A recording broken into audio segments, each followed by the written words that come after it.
एक ऐसे कुत्ते की कहानी है दोस्तों जो अपनी पूंछ को लेकर हमेशा परेशान रहता था। वैसे इस कहानी में लोमड़ी, सियार, भेड़िया भी आने वाले हैं। हाँ, और अब देखना ये है कि आखिर उसकी पूंछ में, गबरू की पूंछ में ऐसा क्या था जिसने उसे परेशान कर रखा था। ये जानने के लिए इस कहानी को आपको अंत तक पूरा सुनना होगा। जी हाँ, इस कहानी को पूरा सुनिए। और अगर आपने अभी तक हमारे चैनल को सब्सक्राइब नहीं किया है तो प्लीज़ हमारे चैनल को सब्सक्राइब करके बेल आइकन ज़रूर दबा दीजिए और कहानी पसंद आए तो लाइक कर दीजिए। तो आइए सुनते हैं कहानी गबरू की पूंछ। अभी तक तो हम सब यही सुनते आए हैं कि कुत्ते की दुम हमेशा टेढ़ी ही रहती है, लेकिन आज आपको एक ऐसे कुत्ते की कहानी सुना रहे हैं जो अपनी सीधी दुम के कारण बुरी तरह से परेशान था। हाँ तो दोस्तों, ये है गबरू। वैसे तो ये अपनी बिरादरी के सभी कुत्तों की तरह था, पर उसकी पूंछ बिल्कुल सीधी रहती थी। इससे वो बड़ा चिंतित रहता था, बड़ा परेशान रहता था। जब दूसरे कुत्तों को वो अपनी लहरियादार पूंछें फटकारता देखता ना, तो बेचारे का मन मसोस कर रह जाता। और बाकी कुत्ते तो उसे देख देख कर हंसते थे, और तो और अपने पास खेलने भी न देते।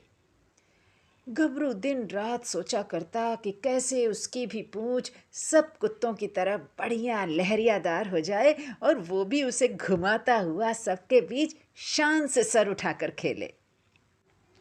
एक दिन अचानक गबरू को सुकट्टू लोमड़ी का ध्यान आया।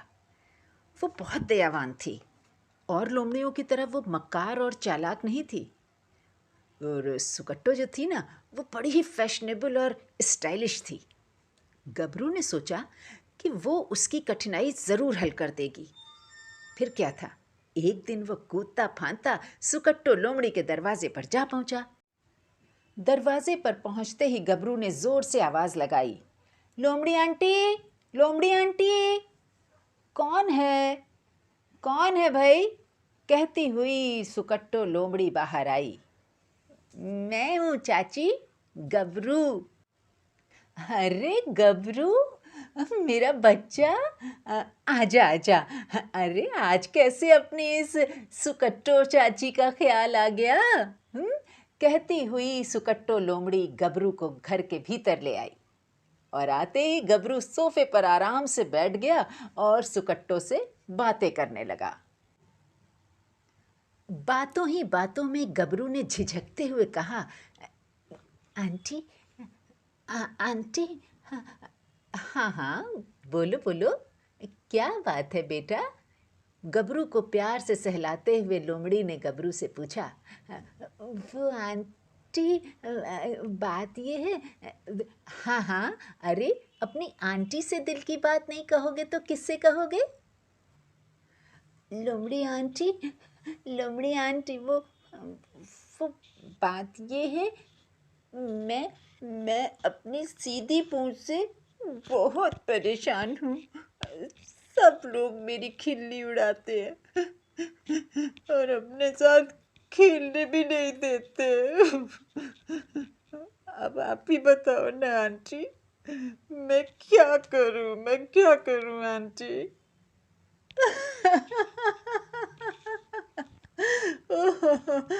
बस इतनी सी बात? सुकट्टो लोमड़ी हंसते हुए बोली। जस्ट वेट माई सन, मैं अभी तुम्हारा काम करती हूँ। इतना कहकर लोमड़ी अंदर चली गई। थोड़ी ही देर में सुकट्टो हाथ में संसी जैसी कोई चीज़ ले आई। गबरू की पूंछ को उस चीज़ में फंसाकर घुमाने लगी। ये प्रक्रिया 2-4 बार हुई और जब लोमड़ी ने संसी को पूंछ से अलग किया तो गबरू ने पीछे मुंह करके अपनी पूंछ को देखा और फिर तो वो खुशी से चीख उठा। उसकी सीधी रहने वाली दुम अब घुमावदार हो गई थी। गबरू कूदता फांदता अपने घर पहुंचा। अब उसके चेहरे पर मुस्कान थी। हर कोई कभी उसको और कभी उसकी पूंछ को देख रहा था। उसकी पूंछ अन्य कुत्तों की अपेक्षा और अधिक सुंदर हो गई थी। कोई अब उसकी हंसी नहीं उड़ा रहा था।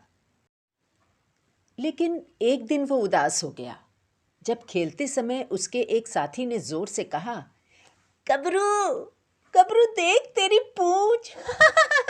देख देख वो फिर सीधी हो गई। गबरू ने आश्चर्य से मुंह घुमाकर देखा, उसकी दुम फिर सीधी हो गई थी, वैसे ही अपनी पहली वाली शक्ल की तरह। वो चुपचाप जंगल की ओर चला गया और एक पेड़ के नीचे बैठकर रोने लगा। तभी उधर से एक चालाक सियार गुजर रहा था। उसने गबरू को रोते देखा तो वहीं रुक गया और उसके रोने का कारण पूछा। गबरू ने रोते रोते अपनी पूंछ की सारी व्यथा उसे सुनाई। सियार ने एक बार गबरू को देखा, फिर मन ही मन सोचा, शिकार खुद ही जाल में आ गया है। वो अपने होठों पर कुटिल मुस्कान बिखराते हुए बोला, ये कौन सी बड़ी बात है? No problem. ऐसी छोटी बड़ी प्रॉब्लम्स तो आए दिन मैं सॉल्व करता रहता हूँ। अच्छा, डू वन थिंग, ऐसा करना कि you come to my house. समझ रहे हो मैं जो कह रहा हूँ? तुम शाम को मेरे घर आ जाना, मैं तुम्हारी पूंछ की सारी प्रॉब्लम सॉल्व कर दूंगा। ओके? अरे, मैं तुम्हें अपना घर बताना तो भूल ही गया। कम कम, इधर आओ बेटा। वो देखो, वो सामने जंगल के उस पार वो ऊंचा सा मकान वाइट कलर का। हाँ, बस बस, that's my house, I stay there. Okay, वही मेरा घर है, मैं वहीं रहता हूँ और मैं शाम को तुम्हारा वेट करूँगा। I will wait for you. Okay? अच्छा हाँ, एक बात और याद रखना, लेकिन इस बात को भूलना मत तुम, यू कम अलोन। समझे? बिल्कुल अकेले आना तुम, ये बात याद रखना। समझ गए? समझ रहे हो ना? हाँ मैं समझ गया। वो सियार बड़ा ही दुष्ट था। आए दिन छोटे मोटे जानवरों को ऐसे ही बहका कर अपने यहाँ बुला लेता और उन्हें चट कर जाता। गबरू बेचैनी से शाम की प्रतीक्षा करने लगा। शाम होते ही वो बिना किसी को बताए चुपचाप सियार के बताए रास्ते पर चल पड़ा। रास्ता जरा लंबा था। धीरे धीरे रात होने लगी। ठंड के मारे गबरू कांप रहा था, डर भी रहा था, लेकिन पूंछ का लालच, पूंछ का लालच उसे वहां तक खींचे लिए जा रहा था। तभी कहीं दूर शेर की दहाड़ सुनाई पड़ी।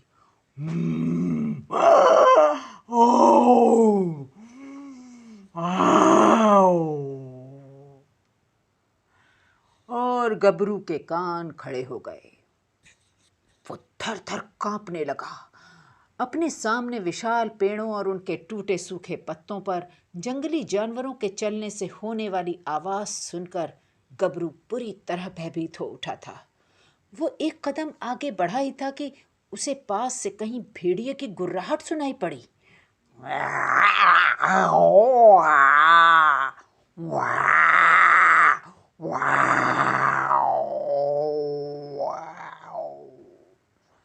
गबरू के पैर डर के मारे वहीं जम गए। पता नहीं कितनी देर तक एक बड़े पेड़ के नीचे खड़ा गबरू बेचारा कांपता रहा। अचानक उसे अपने पास ही कहीं उसी सियार की आवाज सुनाई पड़ी। Hello dear. यस यस, मैं आप ही से पूछ रहा हूँ। वो आपने इधर किसी छोटे से कुत्ते को तो नहीं देखा है? हाँ यस, वो मोटा मोटा सा है। गबरू गौर से सियार की बात सुनने लगा। उसने देखा सियार किसी भेड़िए से बात कर रहा है। सियार ने भेड़िए से फिर पूछा, एक्सक्यूज मी, क्या आप बताएंगे आपने इधर किसी छोटे से कुत्ते को देखा है? मोटा सा है वो। नो, मैं तो यहाँ बहुत देर से टहल रहा हूँ, मुझे तो यहाँ कोई भी नजर नहीं आया। ओ बाय द वे, बात क्या है?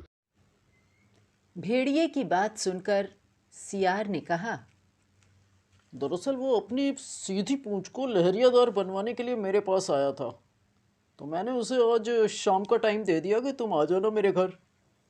बहुत लेट हो रहा है इसीलिए मैं उसे यहाँ ढूंढने चला आया, लेकिन उसे क्या पता कि ये सब एक बहाना था। मैं तो उसे मारकर पका कर खाने वाला हूँ। ओह! सियार की बात सुनकर भेड़िए ने अपनी टाई ठीक करते हुए कहा,